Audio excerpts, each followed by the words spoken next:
Paris ಒಲಿಂಪಿಕ್ಸ್ನಲ್ಲಿ Bharat ಪದಕ ಬೇಟೆಯನ್ನ ಮುಂದುವರಿಸಿದೆ. ಇವತ್ತು ಭಾರತಕ್ಕೆ ಮತ್ತೊಂದು ಕಂಚಿನ ಪದಕ ಲಭಿಸಿದೆ. ಅದು ಕೂಡ ಶೂಟಿಂಗ್ ಸ್ಪರ್ಧೆಯಲ್ಲಿ ಲಭಿಸಿರುವಂಥದ್ದು. ಪುರುಷರ 50 ಮೀಟರ್ ರೈಫಲ್ 3 ಪೊಸಿಷನ್ ಶೂಟಿಂಗ್ ಸ್ಪರ್ಧೆಯಲ್ಲಿ ಭಾರತದ ಸ್ವಪ್ನಿಲ್ ಕುಶಾಲೆ ಕಂಚಿನ ಪದಕಕ್ಕೆ ಮುತ್ತಿಟ್ಟಿದ್ದಾರೆ.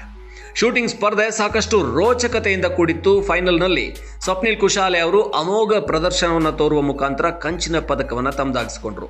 ಮಂಡಿಯೂರಿ ಶೂಟ್ ಮಾಡುವ ವಿಭಾಗದಲ್ಲಿ 153 ಪಾಯಿಂಟ್ ಅನ್ನು ಪಡ್ಕೊಂಡು 6ನೇ ಸ್ಥಾನದಲ್ಲಿದ್ದವರು ಇದಾದ ಬಳಿಕ ನೆಲದ ಮೇಲೆ ಮಲಗಿ ಶೂಟ್ ಮಾಡುವ ವಿಭಾಗದಲ್ಲಿ 310 ಅಂಕಗಳೊಂದಿಗೆ 5ನೇ ಸ್ಥಾನಕ್ಕೆ ಜಿಗಿದ್ರು. ಇದಾದ ಬಳಿಕ ನಿಂತುಕೊಂಡು ಶೂಟ್ ಮಾಡಬೇಕು. ಆ ವಿಭಾಗದಲ್ಲಿ ಅದ್ಭುತ ಪ್ರದರ್ಶನವನ್ನು ತೋರಿದ ಸ್ವಪ್ನಿಲ್ 451 ಅಂಕಗಳೊಂದಿಗೆ ಕಂಚಿನ ಪದಕಕ್ಕೆ ಕೊರಳೊಡ್ಡಿದ್ದಾರೆ.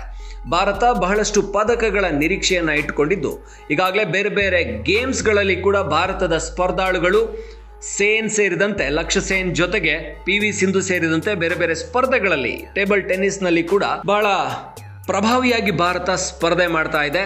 ಹಾಗಾಗಿ ಈ ಬಾರಿ ಬ್ರೋನ್ಸ್ ಪದಕ ಮತ್ತೊಂದನ್ನು ಪಡೆದುಕೊಂಡಿದ್ದು, ಇವತ್ತು ಬರುವ ದಿನಗಳಲ್ಲಿ ಬೆಳ್ಳಿ ಹಾಗೂ ಚಿನ್ನದ ಪದಕದತ್ತ ಭಾರತದ ಒಲಿಂಪಿಕ್ಸ್ ಸ್ಪರ್ಧಾಳುಗಳು ಮುನ್ನಡೆಯಲಿದ್ದಾರೆ ಅನ್ನುವ ವಿಶ್ವಾಸವನ್ನು ತೋರಿಸ್ತಾ ಇದೆ ಭಾರತ.